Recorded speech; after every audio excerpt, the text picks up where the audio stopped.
When you're retired, you don't live in the fast lane. In fact, my wife Sue and I are on the side of the road with a flat tire. The trade-off is that you can't get fired from a job you don't have. Still, there has been great concern by a certain prominent person about how certain subordinate but no less important people spend their time. So, in case anyone asks, here's what Sue and I did last week. Monday. The highlight of the day is going to the pharmacy to pick up a refill of my cholesterol medication. Fortunately, it's not one of those prescription drugs with side effects that include hives, itchy scalp, and, in severe cases, death. I pray insurance will continue to cover it, or I will have to give up Twinkies and Slim Jims and subsist on cabbage and celery for the rest of my life. Tuesday.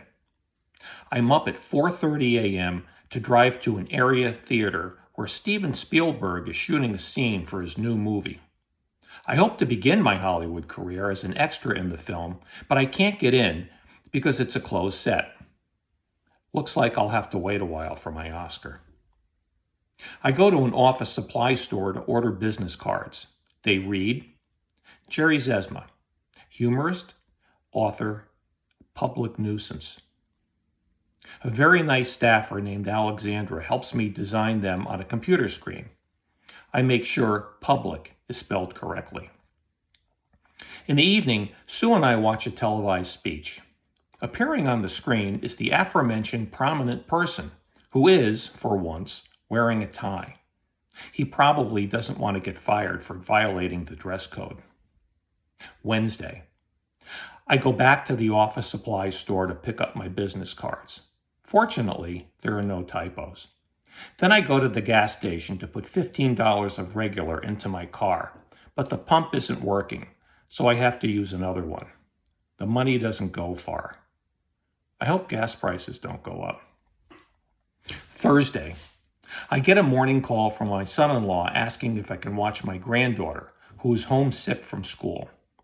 I spend the day with the adorable 8-year-old, who, between sniffles, shows me a fashion show on her phone. I won first place, she gushes. I also play with the family pooch, who is frisky and very interested in another game on my granddaughter's phone that stars dogs dressed as frogs and princesses. Woof, the puppy barks. Friday. Sue and I go to Costco. When we were younger, we took trips to exotic places like Hawaii, Barbados, and France. Now we take trips to mundane places like Target, Home Depot, and, yes, Costco. In exchange for my services as the designated cart driver, Sue buys me a hot dog and a soft drink for lunch. Total, $1.50. She spares no expense for me, and I'm worth every penny. Afterward, we buy wine for afternoon cocktails. Saturday, a good food day. Eggs, Sue spares no expense for them either, and sausage links for breakfast, pizza for lunch, and Chinese food for dinner. That evening, I have popcorn while watching a movie with Sue in the comfort of our family room because, when you're our age, this is the new Saturday Night Fever. Sunday. It's the first day of daylight saving time. Spring ahead, fall back. We technically lose an hour's sleep, but I really don't lose any sleep because I am happy to do my part in documenting our week. I trust this will help that certain prominent person who wants to know what others are doing. After all, it would be a shame if he loses his job.